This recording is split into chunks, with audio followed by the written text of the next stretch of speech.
Agora, as divergências começam quando se quer acrescentar a mais. Essa é a grande divergência que nós podemos nos debruçar sobre ela. Não é? A tradição me parece ser fonte adicional de revelação para o católico. Então, ótimo. O senhor pode especificar e esclarecer isso. Então, se detiver unicamente nas escrituras, é o que nós fazemos. É porque as escrituras, elas são impressionantes, elas são únicas, são incomparáveis. É aquilo que nós falamos. As escrituras trazem por si só, em relação aos seus níveis de conexão, interconexão, a confiabilidade da Bíblia, que nós podemos falar sobre ela, traz um elemento sobrenatural para esse texto. É por isso que esse texto é diferente de todos os demais. Esse texto, ele se distancia de tudo que é produzido. Uhum. Nós podemos, padre, se assim o senhor quiser, falar sobre alguns temas. Algum tema que o senhor quer especificamente falar agora? Não, o senhor tinha mencionado o tema da justificação. Se quiser, a gente pode entrar nele. Pronto. Eu posso comentar isso que ele falou? Não sei, terminou já? Pode. Então, quer que eu fale da justificação, então? A pergunta vai ser sobre isso? Quer entrar na justificação? Pode ser. Tá. A justificação, eu acho que é um tema muito importante. Uhum. Eu acho que a justificação, pelo menos da minha perspectiva, é o que mais me preocupa. Só uma pergunta, qual que é a sua denominação? Sou pentecostal. E arminiano, calvinista? Sou arminiano, como católico também é. Mais ou menos, sabia? Eu não sabia, Não, mas doutrina... já fez a pergunta, é isso? Não, mas só pode falar. Deixa... É que a doutrina católica, ela tá acima do arminianismo e do calvinismo. Mas, tá, vai lá. Então, qual seria a pergunta? Eu queria acima do arminianismo e calvinismo e solucionaria, né? Eu acho que soluciona. Soluciona. Bem. É o molinismo? Não. Molinismo? Existe isso? Não, é uma doutrina, essa sim é de raiz mais protestante. Ela é altamente intelectual, o molinismo, né? Ela pressupõe um entendimento da filosofia do tempo muito profundo. O Bill Craig talvez seja um molinista mais evidente. Mas enfim, vamos... Tomista. Vamos nos circunscrever aqui, não é? A justificação para nós é ato de Deus. Nós temos apenas que abrir o coração, somente pela fé, independentemente de obras. Não é pelo que nós fazemos que nós alcançamos a salvação. Até porque, professor Vilelas, me diga uma coisa, entre Hitler e Madre Teresa de Calcutá, qual foi que agiu mais moralmente?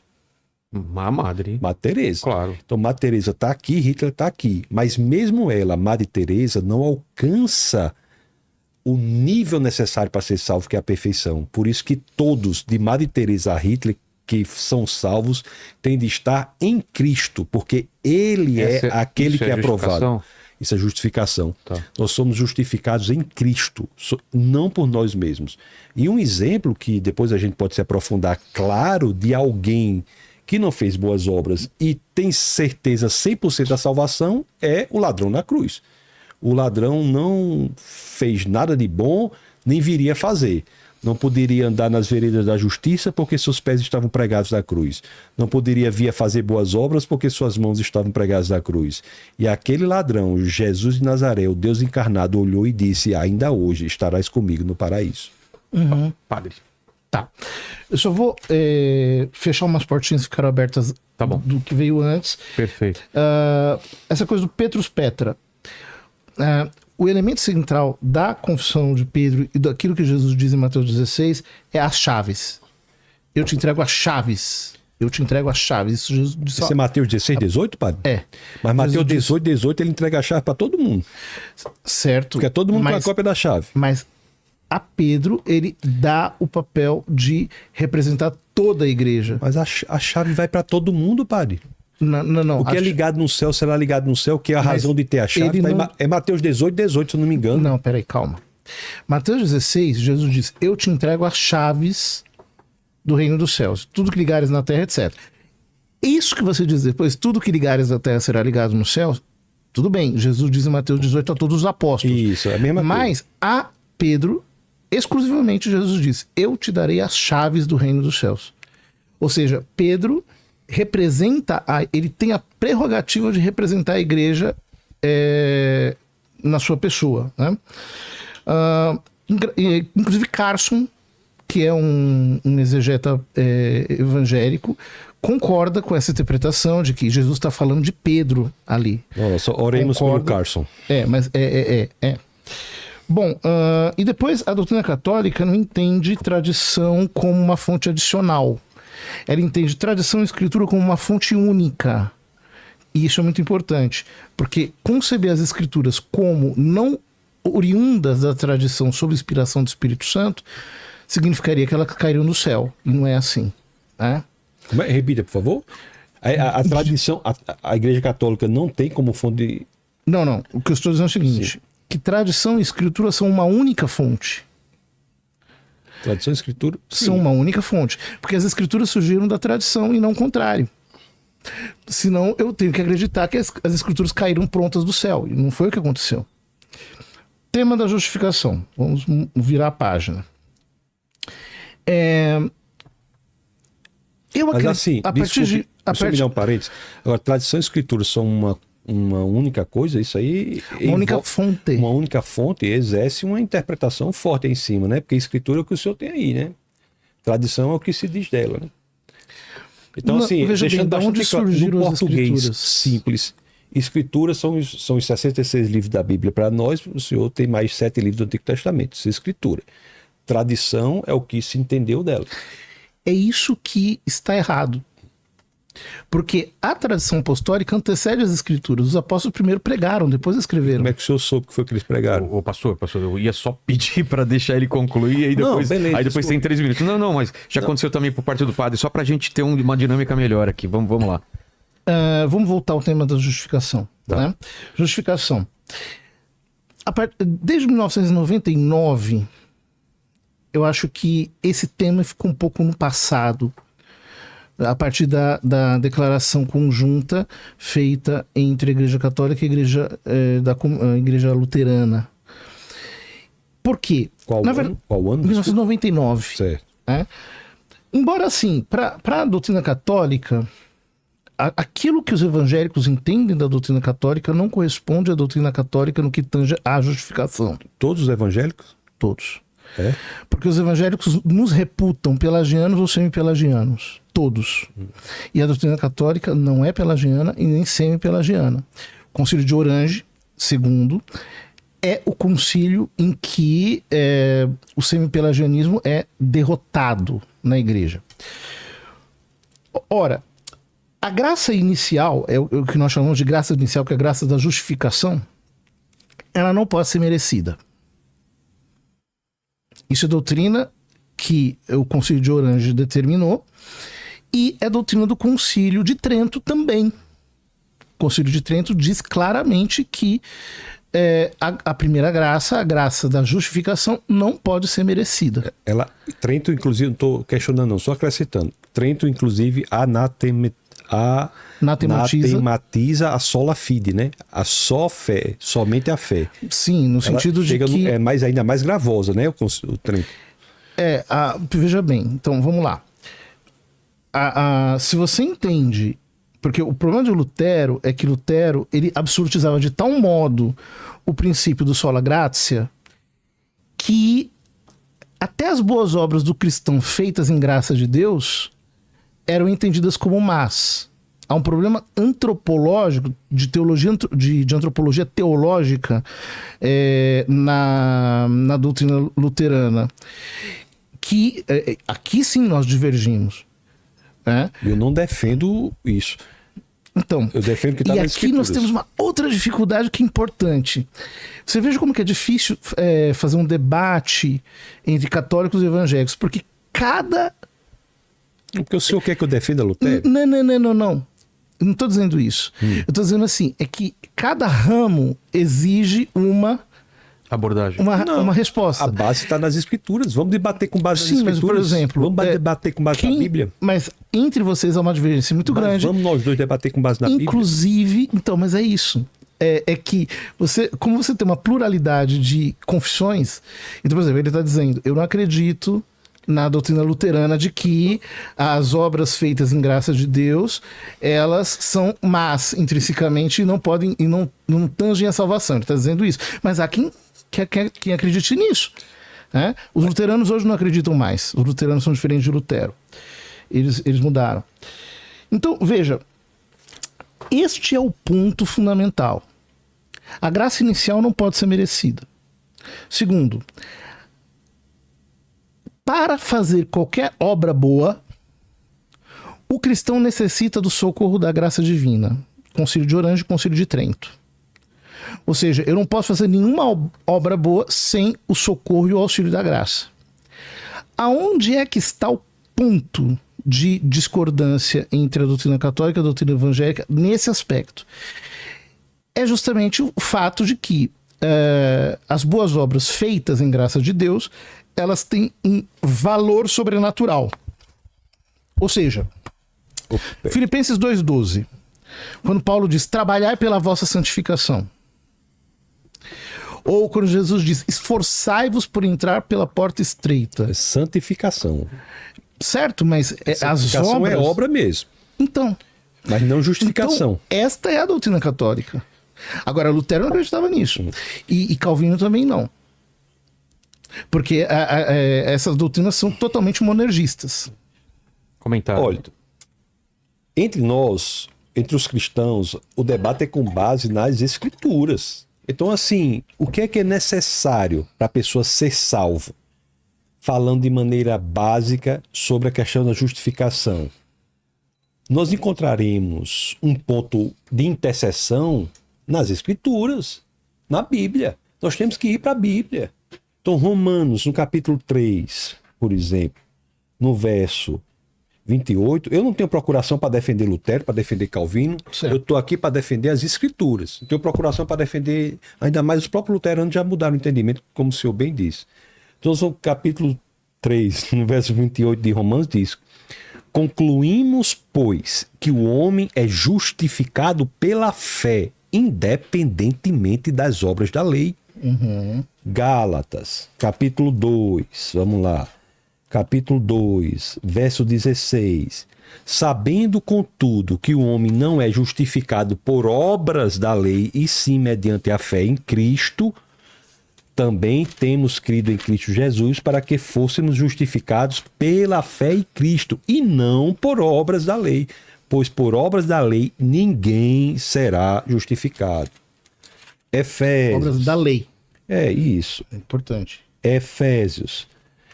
Mas quando o senhor diz assim, as obras boas têm que ter a ajuda de Cristo, isso está em lugar nenhum das Escrituras. Sem mim nada podeis fazer. Sim, mas assim... não podeis dizer que Jesus é o Senhor sem o Espírito Santo.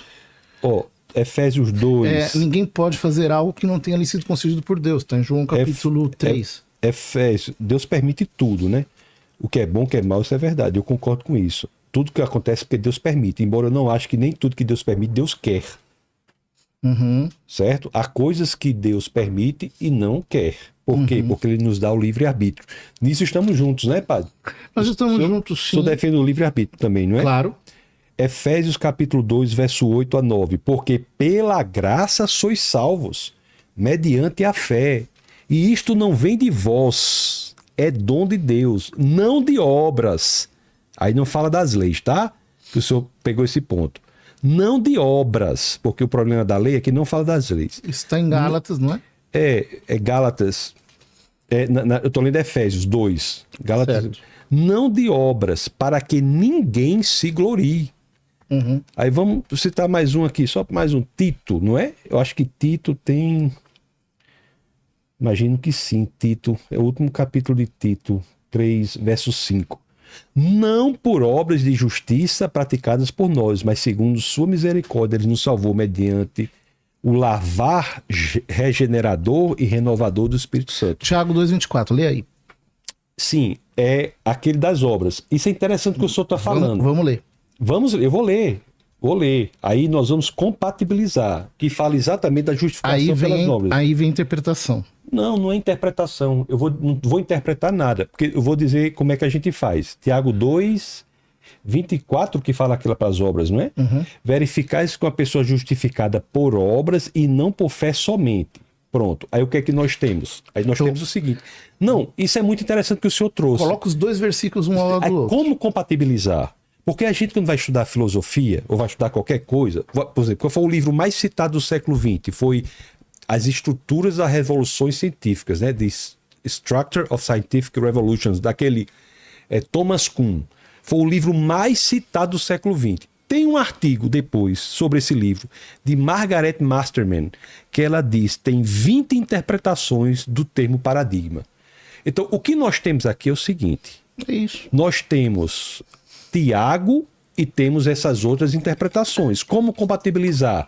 É que as obras aqui, porque se isso for verdade, os outros estão falsos, todos os outros tantos que eu citei estão falsos, para que isso seja verdade. Lutero queria tirar o Tiago da Bíblia. Mas desde o começo o povo queria ter a Tiago, não é só Lutero não.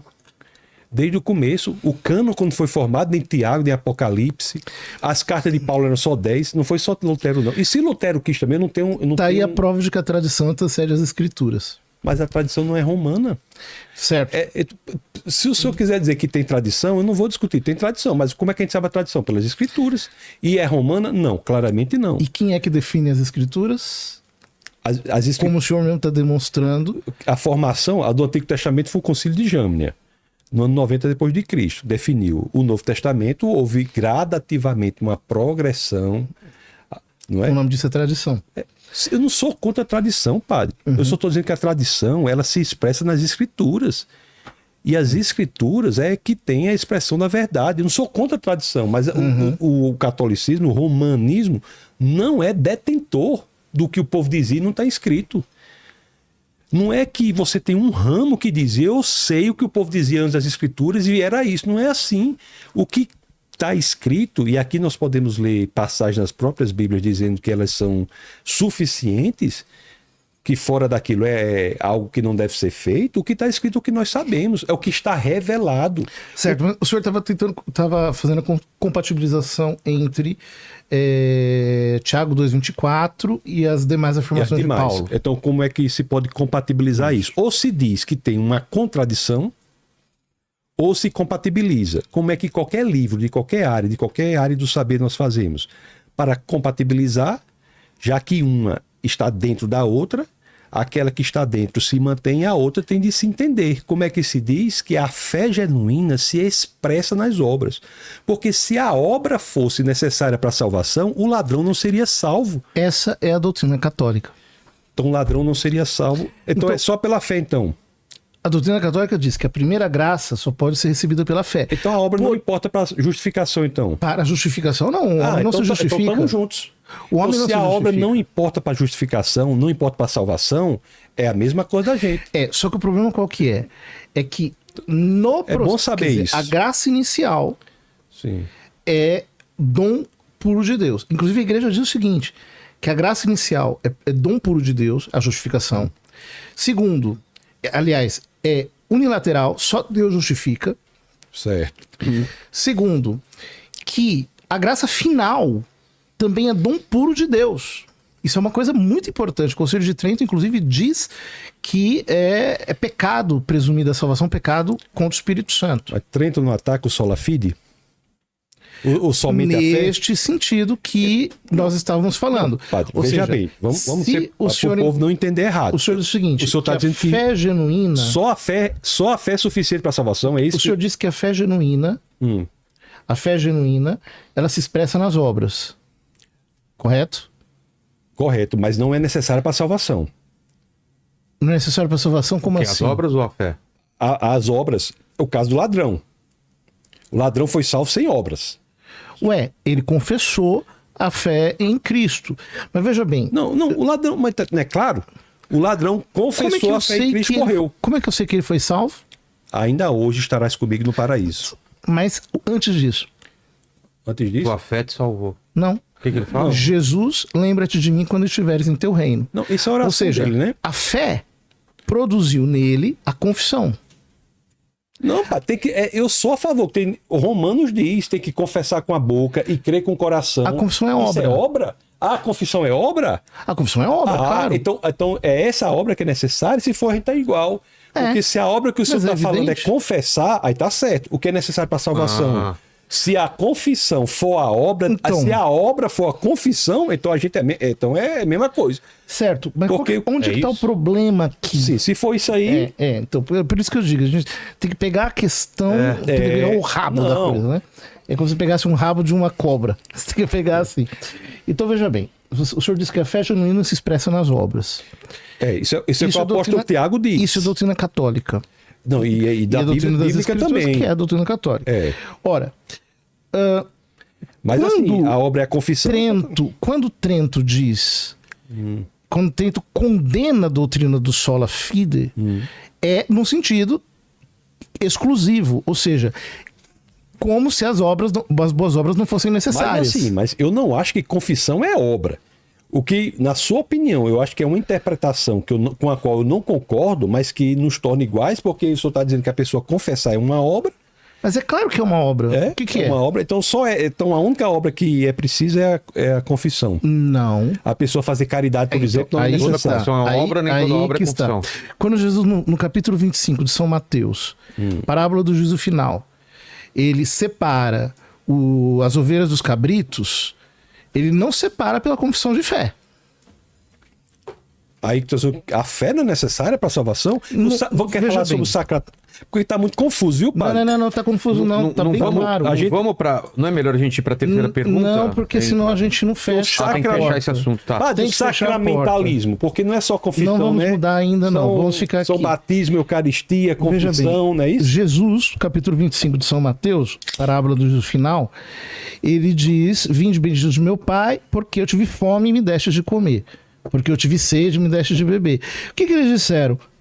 Mestre, quando foi que te vimos com fome? Ou seja, essa ignorância é escandalosa nesse texto. Ou seja, quando todas as menções ao livro da vida, lá estão escritas o quê?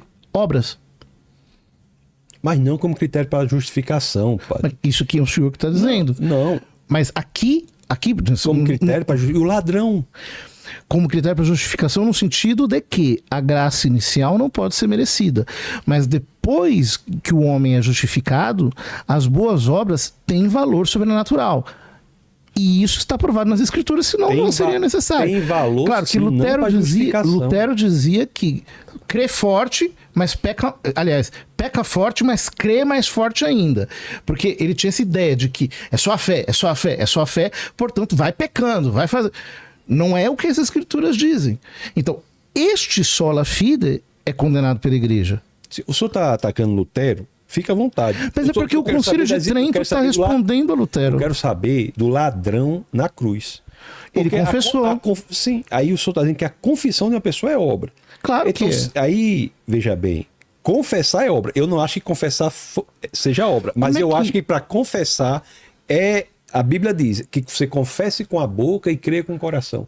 Então, se isso daí for obra, se essa for a obra de que a Igreja Católica acha, que eu acho que a Igreja Católica não pensa assim, não. A Igreja Católica pensa assim, então a confissão só que você entendeu o que a Igreja Católica pensa. A obra é só a confissão, então, não é? A obra... Não. Então tem outra coisa necessária. A obra não é só a confissão. O sacramentalismo, padre. Vamos lá. O sacramentalismo. Mas eu queria entender isso. Antes de entrar na questão do sacramento, a gente precisa fechar isso aqui. Para a Igreja Católica, depois da justificação, as boas obras feitas pelo cristão têm um valor sobrenatural. E isso está nas Escrituras. Valor sobrenatural, o que é isso? Valor sobrenatural, ou seja, elas cooperam... Para quê? Coopera para santificação. Mas não é justificação. Não, santificação não é justificação. O que é santificação? Pois é, só que é exatamente disso que o Concílio de Trento está falando. Padre, se for assim... É o que eu penso, mas veja bem, só não pense que confissão seja obra, porque eu acho que é com obra nenhuma. Mas o que ele está dizendo é o seguinte, veja bem, o que o senhor acabou de dizer, eu não quero colocar palavras em sua boca, mas veja bem. O que o senhor está dizendo não é contrário a isso aqui, porque veja, a confissão, ela é produzida pela graça. Então o homem só confessa porque a graça o socorreu. Então não fere o princípio da unilateralidade da justificação. que o padre falou Mas foi... que é obra, é. Ó, o que o padre falou foi... Eu confesso que eu estou meio perdido aqui, Lê. Tá meio confuso. Não, tá confuso. Eu tô com- Não, tá confuso. eu não tô confuso. Não, eu tô. Eu Vamos sei lá. exatamente onde Não, eu tô. padre, mas o senhor tá dizendo o seguinte... o que é Deixa eu colocar minha dúvida. A dúvida era se confissão era obra. E os dois concordar, ele concorda, o padre concorda que é obra e você não, certo? Mas se E ele... a outra coisa não é só isso a obra, tem muito mais outras coisas que são obras. Mas só aquele que diz É que isso? não é para salvação, mas sim para santificação. pra Se santificação. for, tá certo. Santificação é obra. O que está dizendo, ao ponto as obras não te salvam, Isso. não te dão o Pronto. salvamento eterno. A questão é essa. Então, obra muito- salva ou não? Essa é, a isso ou questão. não? Então, este é o problema. A questão é problemática por quê? Porque, veja bem, uma vez que você está justificado, Justificado só para entender. Salvo. Salvo. É a mesma coisa que salvo ou não? se você O que entender. é justificado? Não, salvo, você morre, você vai ser salvo. Agora, justificado no sentido assim: o pecado foi apagado, Sim. a graça divina foi infundida na sua alma. Entendi. Pecado original foi apagado, é justificar. Isso. E a graça divina entrou na sua alma. A partir desse momento, as suas obras boas, elas importam para a tua santificação, elas têm valor sobrenatural. Mas isso é outro assunto, pai. Não é. Santificação é outro assunto. Não, Não pode o tema ser. aqui é justificação. Sabe por quê? Não pode ser por quê? Porque, veja, essa pergunta que você fez é muito importante. Então quer dizer que se eu não fizer alguma obra, eu vou ser condenado? Essa é a dúvida. O ladrão na cruz. É o que a Escritura diz. Não, o ladrão na cruz. Mas o ladrão da cruz, ele fez a obra da confissão. Mas, mais ainda, o Novo Testamento está te mandando fazer coisas. Está te mandando socorrer o fraco, fazer isso, fugir da imoralidade, cumprir os mandamentos, etc. Se isso não importasse para a salvação, então Deus está mandando coisas ociosas. É por pura... Sabe o que eu diria? Sabe o que eu diria? Tá dizendo, Então, não veja. adianta só aceitar que Jesus é meu salvador Exato. se eu não faço a obra, é isso? Não, a questão é... a tua posição? Deixa eu só dizer aqui, me permita, só um parênteses que vai ser interessante. Veja bem, a questão é, se nós aceitarmos Jesus como nosso Senhor e Salvador, a consequência disso são boas obras. A consequência de... O Espírito salvo faz boas obras. Certo. Certo, se a Certo? Tá. Pronto. O Espírito salvo Sustentado pela graça de Deus. faz boas obras. As boas obras são indício de um Espírito salvo, não a causa. Mas Deus manda fazer boas obras. Mas não para ser salvo. Os mandamentos, Agora, padre, se você- foram dados... Dê licença só um pouquinho. Ó. Os mandamentos foram dados não para que a pessoa se tornasse povo de Deus, nem naquela época. Já foram dados para um povo que já era o povo de Deus. Então, para que era? Para santificação. Você diz assim, não assassinarás, é porque Eu Deus é a discordo disso vida. daí, mas tudo bem. eu queria E os, ver e os maiores, Quando você também diz os maiores não exegetas do assassinarás, Pentateuco é porque também. Deus é a vida. Quando você diz não mentirás, é porque Deus é verdade. Quando você diz não adulterarás, é porque Deus é fiel. Quando você diz não furtarás, é porque Deus é confiável. Isso é santificação. É nós sermos mais e mais parecidos com Deus encarnado, que é Cristo. Agora, isso não é causa da salvação. Mas é a salvação claro é que dada não. pela Qual que é a tua graça. visão, então, em relação a isso? Então, veja bem, qual que é a Você não quer colocar confusão? isso em forma de pergunta e a gente voltar com os tempos? Qual que é a não? confusão, a faz confusão uma pergunta. mental que está aqui, que eu acho que é importante esclarecer. Veja bem, a justificação é uma obra unilateral de Deus. No processo da minha santificação, eu sou sustentado pela graça de Deus e eu realizo boas obras. Essas boas obras, elas são mandadas por Deus e elas importam para minha salvação. Se eu É não... a primeira vez que o senhor diz isso. Mas é claro que Porque elas o senhor importam. dizia, importam para a santificação até então. É que vocês separam demais santificação de Mas são salvação. duas coisas diferentes, tem nomes diferentes porque são coisas muito diferentes. Não são. Porque, veja bem, o que é a justificação, senão... Primeira vez que o senhor diz isso. A justificação é limpar o homem do pecado e encher o homem da graça de Deus. Ele está sendo santificado. O processo inicial da santificação é a justificação. Padre, vamos começar então Só que, peraí, com tempo. E aí já faz a se eu pergunta não pra ele. creio nisso, então eu vou dizer como Lutero. Peca forte, porque o importante é crer. E a Escritura não diz isso. A Escritura diz fugir da imoralidade, evitar o mal, evitar até o contato com a impureza, etc. Fugir da idolatria, o que sai do coração do homem é o que torna impuro, etc, etc. Ou seja, as boas obras importam para a salvação final. Esse peca forte aí é totalmente contrário do que os evangélicos e os cristãos creem. Isso não é correto, padre. Não é porque a Mas santificação... Lutero dizia isso. Disse isso. Mas nem os luteranos dizem isso. E eu não tenho procuração para defender Lutero. Mas vamos... Este é o ponto. O que eu estou dizendo, o ponto é que eu tenho para defender as escrituras, como Pastor, cristão. Vamos lá, então. A terceira pergunta do padre... Professor, o senhor me permita só, porque é muito importante teologicamente. Mas a gente não vai ficar nesse tema ainda, porque senão ele reformula... É só... Mas o padre concordou comigo que essa opinião de Lutero não é a opinião... Não, claro, é por isso que a igreja está condenando o sola fide. Então, pronto. Tá... Condenando? O sola fide. Não, mas sola fide não dá... Que é sola fide, gente? Somente a fé. Somente a fé. Somente a Sem fé. as obras. Padre, então quer dizer que você pode pecar à vontade, padre, que você vai para o céu do mesmo isso jeito. é um absurdo, padre. Me permita, eu lhe peço desculpa falar nesses termos. Mas, por favor... Você dizer que somente a fé diz que a pessoa pode pecar à vontade, isso é contrário. A Hyper Grace diz isso. Não se diz nunca isso biblicamente nas igrejas evangélicas. É uma heresia moderna, a Hyper Grace, que coloca tudo só se for de alguma denominação aí, da salvação. alguma área aí, eu não sei. Coloca tudo na conta do Calvário. Não sei o que é, não sei se não sei o que é que está acontecendo, não sei se é um dos ramos do catolicismo, porque no evangélico não tem isso. Ramo evangélico, não Hyper tem, Grace. deve ser um dos ramos do catolicismo, porque no evangélico Grace, não muito tem comum. isso. Padre, preste atenção, deixa eu que eu estou dizendo, bastante claro. É um absurdo. É uma absurdidade sem tamanho se eu dizer que o evangélico pensa assim. Não estou dizendo que o evangélico pensa assim. O evangélico é o contrário disso. O senhor trouxe aqui o sola fide. O tempo todo, sola fide muda a natureza humana. O Concílio de Trento condenou o sola fide. Eu estou explicando. Quem condenou quem? Concílio de Trento.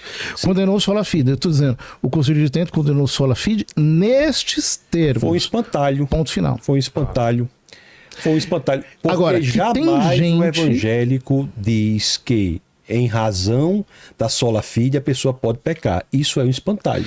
Isso não acontece. Não sei se é algum ramo do catolicismo. Porque na igreja evangélica isso não existe. A igreja católica tem a teologia liberal, sim, que é meio desse tipo. Pois é. Eu não mas queria dizer os nomes, mas... A teologia liberal protestante, porque ela, aliás, a teologia liberal surgiu na igreja protestante, ela atualmente se traveste dessa doutrina da Hyper Grace. Se o senhor pesquisar, o senhor vai ver.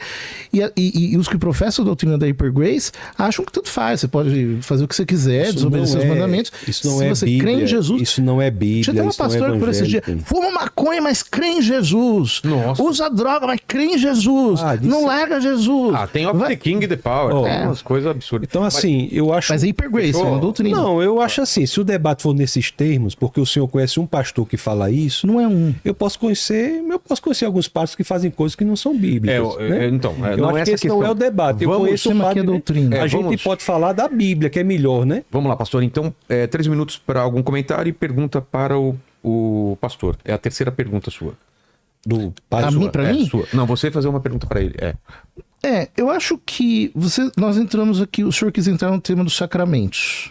Não, eu fiz uma questão apenas, uma pergunta. Podemos ir por aí? Pode. Porque o sacramentalismo tem a ver com a questão das obras. Mas caso o senhor não queira falar do sacramentalismo, a gente pode ir para outro tema, porque o sacramentalismo tem a ver com as obras, que a questão do batismo como um requisito para salvação, a questão da Eucaristia, a questão da confissão como requisito para salvação. Mas assim, vai ser a mesma conversa, porque... Não. Não é porque... Eu creio que pela fé a pessoa é salva. Vamos lá. Então, quando o senhor diz o seguinte, que o sacramentalismo se encontra, ou ele se enquadra... Perguntando, né? Mas se enquadra no tema, digamos assim, de que as obras são necessárias para a salvação, na verdade... São meios necessários da graça? Os sacramentos são sinais eficazes da graça de Deus. Dos 7 para o catolicismo? Os 7 sacramentos. Não são necessários para a salvação, não. Eles são necessários para a salvação, mas em que sentido? No sentido de que Cristo os instituiu. Cristo instituiu os 7? Os 7 sacramentos, segundo a fé da igreja. Eu diria que instituiu só 2. Não. A igreja reconhece que Cristo instituiu 7. Mas não está nas escrituras, né? Está nas escrituras. A gente depois, se quiser, pode demonstrar isso. Mas Cristo estabeleceu 7 sacramentos como meios eficazes para transmitir a graça divina. Como é que a graça divina é transmitida ao homem? É transmitida ao homem através da fé ou através dos sacramentos da fé? Então, por exemplo, quando a igreja batiza uma criança, a igreja batiza uma criança, ela é justificada no batismo, e nós cremos nisso, justamente porque a graça da justificação é unilateral. É Deus que justifica. Então não é fé nem obra, é batismo agora. Quer dizer, a doutrina do Novo É por Testamento. isso que eu disse que estava correlacionado. Não está correlacionado, sabe por quê? Porque, veja bem, antes da justificação, a graça é unilateral. E ela continua sendo unilateral. Não tem correlação. Veja, voltando aqui ao tema. Quando a igreja diz que os sacramentos, eles comunicam, a definição de sacramento é essa, é um sinal eficaz da graça de Deus. Ou seja, ela está dizendo que a graça é comunicada pela fé e pelos sacramentos da fé. E estes sacramentos foram instituídos por nosso Senhor Jesus Cristo. Então, essa é a doutrina católica. Agora, o protestantismo impugna essa doutrina. Né? E aí acho que daqui a gente pode partir. A igreja cristã simplesmente diz que... Só uma coisa, qual é a pergunta então pro